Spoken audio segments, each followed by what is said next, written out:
Bonjour. Dans cette vidéo, qui est la deuxième de notre série sur l'utilisation du théorème de Pythagore, nous allons apprendre ensemble comment on peut utiliser ce théorème de Pythagore pour calculer la longueur d'un côté de l'angle droit. Alors, quel est le problème qui nous est posé?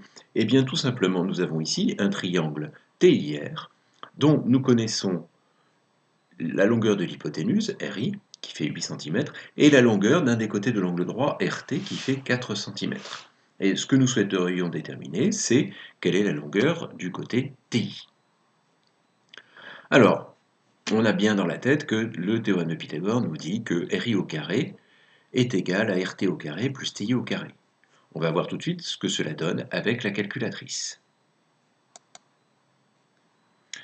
On sait donc que 8 au carré moins 4 au carré est la longueur de TI élevée au carré. Donc, nous écrivons 8 au carré moins 4 au carré, et nous avons la valeur recherchée, c'est 48. 48, c'est donc le carré de la longueur TI.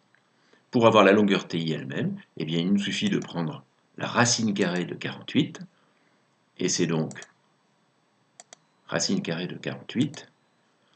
La calculatrice nous écrit 4 racines de 3, on y reviendra, mais ce qui va nous intéresser, nous, c'est de savoir à peu près quelle est la valeur numérique de cette longueur, et la valeur numérique de cette longueur, c'est environ 6,93 cm.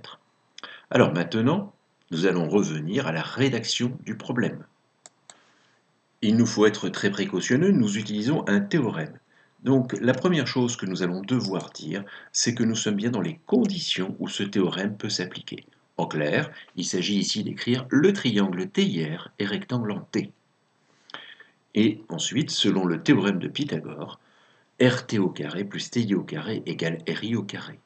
Je vous le rappelle, lorsqu'on utilise le théorème de Pythagore, il faut toujours mentionner ce théorème et l'écrire préalablement avec les noms des sommets du triangle rectangle avec lequel on travaille. Ensuite, on n'a plus qu'à remplacer les valeurs numériques que l'on connaît, donc 4 au carré plus TI au carré égale 8 au carré, c'est-à-dire que 16 plus TI au carré égale 64. Et pour finir, cela nous donne donc TI au carré égale 48, c'est-à-dire TI égale racine de 48, ou environ 6,3 cm. Comme toujours, l'essentiel dans la rédaction de la réponse à cet exercice est de bien mentionner que nous avons un triangle rectangle, que nous utilisons le théorème de Pythagore et de donner le théorème de Pythagore avec les noms des sommets de ce triangle rectangle.